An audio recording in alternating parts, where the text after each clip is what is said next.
everybody, it's Annette from The Art of Intuition, and today we are going to talk about the rule of three and what exactly is the rule of three. And I'm also going to touch on 555 at the end, which just kind of, I think I'm going to do that at the end. So hopefully I remember that. If not, I'll do a different video on that later. What is the rule of three? And is it actually a rule? And the question, I guess, to ask is, it roots in how stubborn we are. You know, the longer you go into your awakening, the longer you prolong. I don't even know if you can really prolong your awakening, but the longer the harsher it's going to be, the longer we start to ignore it. It kind of goes back into what is reality, right? What's real? What's not real? What do I believe? What do I not believe? What do I really want to be? And am I really happy in the world I've built? Am I happy in what my human aspect has built? Now, in the beginning, we don't have the consciousness to really think in that sense, right? Like, am I really happy with what I built? Because we don't know what we built. We don't understand how we built it energetically. And we don't understand that we were working from a human template. A very small aspect of us is what we were trying to build, what we believed. I did a video before about our beliefs and how we kind of shape those and what do we really believe we're supposed to do, and why every time we construct those realities, they don't seem to make us happy. Now, there's a lot of reasons why. One, the human body at its current vibration, it can't hold happiness. It's impossible. It doesn't have the frequency to hold it. You can hit it, because if you never hit it, you don't even know what it really feels like, but you can't hold it. You know, you can't hold happiness because the human body's frequency is too low. Human body frequency sets in the 300s. And when you get into joy, happiness, all peace, all those higher frequency emotions, they're a much higher frequency. You know, you're talking 7, 8, 9, 900s. And you can't hold that. So your body can hit it, but everything is fleeting. And we always wonder, why is everything so fleeting? Why is it always seem to be one ending? You know, like I always want the next thing, and nothing ever lasts forever. But as long as we're in our human consciousness, it does, because we just continually keep going around we keep playing the same games. You know, we keep playing the same roles out. So what our universe will start to do is it'll start to get our attention, and it gets our attention in different ways. And one of the ways it'll do it is by the rule of three, which means you continually hear something. And a lot of people coin it the rule of three because it takes 3 times to get your attention, right? And for some of us, it takes longer than that. But majority, after you hear something 3 times, it starts to get your attention. The exception I'm going to make to that is going to be in our dream world. And that's not because it's still not trying to get your attention. We just don't notice it as much. We don't want to pay attention to it as much. We want to kind of, you know, poo-poo those experiences and say they're not really trying to tell me something. But anyone who has a repetitive dream, and when I start to talk about dreams, they'll want to talk about something they keep repeating. It is kind of like, that is the one dream that does stick with them, even though a lot of us don't want to delve into why does it keep repeating. So we tend to focus more on it in our waking state, because one, we have what we feel is a better grasp on that, even though in our human aspect we have no grasp on that. We have no grasp on our human realities at all, because we don't understand what we're doing. We're like children playing with Legos in our human reality. We don't understand the chaos, you know, we can cause, the destruction we can make when we're left unattended to, in a sense, on what we keep building and rebuilding and tearing it down and rebuilding it again. But it's kind of the same thing, because we're not learning quick enough to really rebuild anything else. So people will start to pay attention when certain things start coming up. Now, in the beginning, sometimes it might be a song that plays. You might hear someone talk about a book, you know, and then the next day you see something on, you know, YouTube about the same book, or you hear it on the TV about the same book or the same movie. Sometimes it starts coming in on things that your universe is trying to push you toward, right? It's trying to push you to watch that movie. It's trying to push you to watch that show. It's trying to push you to read that book. It's trying to get you to maybe talk to someone you haven't talked to in a while, and they keep coming up. Now, you also can be getting what our human aspect's going to call more of a energetic hit. telepathy. Telepathy is a very human word. I mean, it's really not telepathy. It's you're just reading the field. But you have to get to a certain level to understand that's what you're doing, and not level as, better or less than. Just a certain level of consciousness where you realize, oh, I'm reading my field. This is important. This is going on. Or maybe you're reading your field and it's not so important. I don't got to worry about it. You learn to disdain. You learn to figure out the two as you go. But you're kind of always in tune. But in the beginning, when we first start getting the signals, we're getting pinged. We're getting pinged on a lot of different places, right? Your outer world's pinging it. Your dream world's going to ping it. You're going to get the energetic pings. But because we don't really understand that world yet, we don't really usually pay attention to the energetic pings. That comes later, where you don't need to hear something 3 times anymore. You don't need to see it repeatedly anymore because you act on it immediately. Because you understand that we're the ones that hold up the realities. Anyone that wants to know why is something not moving, why is something not going, because we have the obstacles inside of us. We procrastinate everything. We don't want to get anything done. Our human aspect is always going to hold you back to going into developing your connection. That's what it's designed to do. It's meant to keep you separated. That's what it was there for. That was the whole reason we agreed to be in human bodies, to have that separation. But after a while, that separation comes to an end. And it comes to an end for everyone one way or the other. Either you get to the end of your life template and you weren't going to ascend your consciousness here. So you go through the normal stages of, I'm going to say normal stages, but how your body starts to react to the disconnecting from the human world. People get to a certain place they can't hear anymore, they can't see anymore. And we've talked a lot of ways that our universe starts to disconnect us.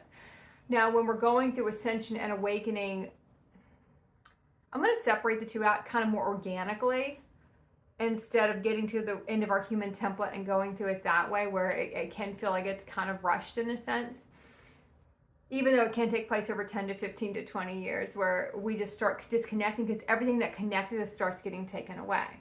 Everyone we loved might not be here anymore. All of a sudden we can't see anymore, we can't hear anymore. We have no connection because it's pulling us away from everything. Now, when you're going through ascension and you're going through your waking process and ascension, that's what you're doing, but you're doing it in different frequencies and you're doing it sort of in different ways. Kind of, I don't really want to say it's a lighter way to go through it, but in a way it kind of is, because you've agreed to go through all this stuff in different time frames, in different timelines, and what is really harsh in a human aspect, still driven reality, when you start getting pulled away from these things, it's not as harsh in the higher frequencies. One, because you understand what's going on, so you don't have the fear around it. And you understand that you have to disconnect, because if you don't disconnect from the human realms, in a sense, your human realities, you can't connect up to anything else. It's just not a possibility for us to connect up to anything else, because there's nothing else to connect up to. So when we're going through the rule of 3, I'm a little sidetracked here, but I'll bring it back around. We're going through the rule of 3. A lot of us will just coin it that. A lot of human scientists will coin it that. That's when people remember. That's why in a movie, they'll drop some key piece of information 3 times, because that's how long it takes us to remember it. It gets your attention. And that's all you're trying to do, is get your own attention. Why do I keep hearing that book? Why do I got to see that? Now, it can get harsher if you don't listen.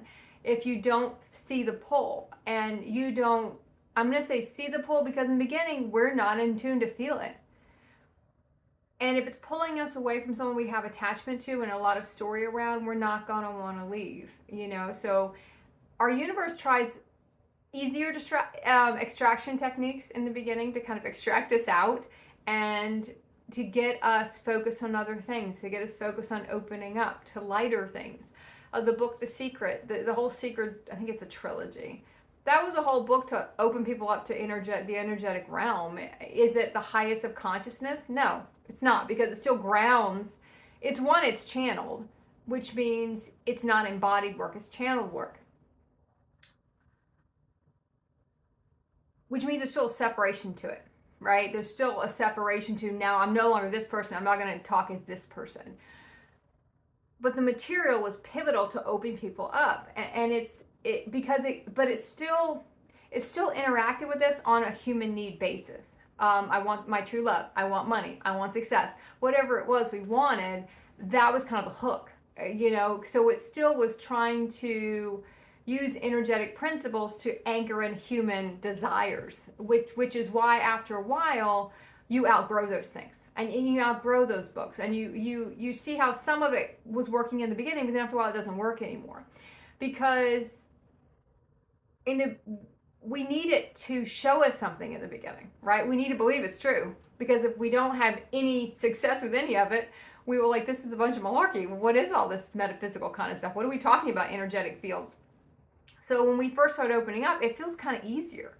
It feels kind of easier. You think of someone, or you start doing a lot of energetic work on something, like just working through it in your mind, and it starts to shape a little bit in your external, and you start to see things coming together. Is it the highest aligned thing? No, it's not, because we don't know what that is. But it's pivotal to opening people up. I think I read all three. I think there's three. I don't remember if I read all three, but a lot of the stuff you're going to start getting attracted to is to open you up. You will find that once you get to certain frequencies, a lot of that stuff is dated. A lot of that stuff doesn't feel like it felt before. It doesn't give you that, I don't know, it doesn't feel, it feels restricted. It feels separated. It still feels like there's an agenda there when you go back and revisit this stuff. So don't be surprised when you go back and revisit stuff and you're like, oh, it's not what I remember it being. It's still pivotal to someone else. So if you're in a place where you keep hearing something, and sometimes you can I had a friend, she just made that her own mantra in a sense. Even though mantra is still a very human way to look at it. That if I hear it 3 times, I want to do it. I don't care what it is. If I hear it 3 times, if I hear about traveling to a place 3 times, if I hear about doing this 3 times, if I hear about a book, whatever it is, if I hear it 3 times, I got to do it. So you can set your own rules. We can all set our own rules as to when this happens, this happens. After a while, we start to realize we've already preset our rules. We pre-programmed our game in a sense. We pre-programmed what's going to be a marker for us. We pre-programmed like that happens and this happens. But I never really noticed it before. I never correlated the two because they're completely non-linear things. Like when this person contacts me, then I know I'm about to rush through a lot of stuff. I'm about to quantum jump through a lot of things. And how do I correlate these two things? Even if we go past the rule of 3, I'm going to kind of throw this in, tack this on. I was going to do a separate video, but I feel like it's going to fit in here. A lot of times we'll have something that happens before we start jumping through timelines. Now, we can't really jump through timelines until we reach a certain level of consciousness to be able to do that. Where all of a sudden, fruit you bought yesterday is molded today. A car battery you bought 3 or 4 months ago is dead. And you don't understand. You're like, none of this stuff should be happening, and everything's happening at one time because you're jumping through timelines. You're kind of hitting the highlights of everyone you had to talk to. You're kind of hitting the highlights of everything you were supposed to do, but you're doing it really fast. Like you might say, well, that battery should have lasted 2 to 3 years, and in 6 months it's dead. I just jumped 2 years in 6 months. And then you go back and look at those 6 months and see all the things that were going on, all the people you had to talk to, the things the kind of the beats you couldn't miss in a sense. I had to be here and do all these things. You'll see it in so many, different ways where things that should take longer aren't taking as long, or this should have been done, or I spent a week setting up this project and now in 3 months it's totally scrapped, so what's going on? Why are things fast forwarding? And that's kind of what it starts to feel like. It'll be one thing right after the other continuously, and then you'll hit a marker where you'll understand because your consciousness gets above it. But we can't even start that until we open the door. Open the door, open to look at what are you trying to show yourself. And you can even ask. I would always say reveal. It kind of felt more like a Harry Potter Merlin energy to me, like reveal. What are you trying to show me? Just show me. What is it? What's going on? There's always a way. There's always something to see. There's always something you're trying to show yourself. And when you start letting it unravel, it can be a lot of fun. I have some people say it can be discombobulating and they get a little freaked out by it. But in the beginning, it can be that too. But it can be kind of fun when you realize how much you really can do. You know, even just playing around. I would tell people, one of the fun ones I used to do and talk to people about is just send a text to someone, but don't send it. Write it and don't send it, and see how long it takes that person to contact you. You know, see how long it takes them to get back to you. How long it takes them to pick up on the message. Are they tuning into internally? Are they listening to the ping? Because you're kind of sending them a ping in that sense. Are they hitting that in their field? Are they looking at something external that might point them to you? That I'm going to contact this person. Are you dreaming about it? I mean, I can say don't discount your dreams a zillion times over, but still a lot of people will discount your dreams. You know, I was talking to some children a little while back. We talked about the dream portal we all have in the base of our skull. You tap on your dream portal. Start to have some fun. Start to reveal what's going on around you, and look at the rule of 3. And I will go back to the 555 because I said I'd throw that in. I'm going to throw that in here. What is the 555? 555 was a way to kind of show how quickly you could shape something. And it was basically for 5 days, you wrote down 5 things 55 times. I think that's how it went. It was 5 days. I did it once to see how it worked. And it was just, it's kind of like just focusing your energy. And it's kind of just in the beginning phases. I kind of feel like it can be when you start focusing. It can also be in any of your phases when you feel like you're starting to lose a little traction. You're starting to lose a little pivot. You know, what's going on? What am I supposed to do now? Wait, let me look at what I'm not doing. What am I not doing that I could be doing? Sometimes it's easier to flip it around. What could I be doing that I'm just not doing? Instead of saying, what can I do? It's more empowering to say, what am I not doing that I have the capacity to do, but I'm just not doing it? Sometimes I started flipping it around on myself, like, okay, what am I not doing? What could I do today that I'm just not doing? What do I have the capability to do? So when you write something down that long, you just kind of focus your energy toward it. And it's kind of the same thing as crafting that text but not sending it. To see what happens. You know, how long will it take for that person to see how powerful we are? And how when we really start to ask our higher aspects of ourselves to start to show us what is going on. You know, what I know there's a hand behind the curtain. It's my hand. I constructed this whole thing. What's really going on? I really want to look at that. You know, I really want to get excited about that. I don't want to feel like in a whole haze about it. You know, I want to see it. And the more you in tune and the more you ask, the more you're going to see. The more you're going to see what you should be doing. The more you're going to maybe start having more of those repetitive dreams, but you start paying attention to it. You start to unravel that. You know, I had a dream teacher who would say you have to be a dream archaeologist, and you kind of have to. Sometimes you just get bits and pieces of stuff, and you're like, why do I want to know about mermaids? Why am I really attracted to this animal right now? Why do I want to hear this song 400 times? You know, maybe there's something there. You know, that's why I always would have fun. I didn't do it this year, but I try to pick the Kentucky Derby. Sometimes I tell people to break it down in astrology or just see what pops out at you. Because it's just a fun thing to do. It's just a fun thing to look at everything, not linearly, but look at it energetically. What are you trying to show yourself? What are you trying to unravel? In the beginning, it's like you're just pulling on that little piece of string, and then the whole sweater is going to unravel. Now, that might take a decade to completely get to where you can see everything and why you constructed it. It might not take that long, but it does take time, because if it happens all at once, it's too much. You know, it happens all at once, you know, everything bleeds over. It's too mind-boggling, because you also have to deal with the programming we have of all this stuff we believe really not being true. All the stuff we spent all this time in our human body working toward, and there's a disillusionment there when you realize it's all kind of bullshit and it really didn't matter.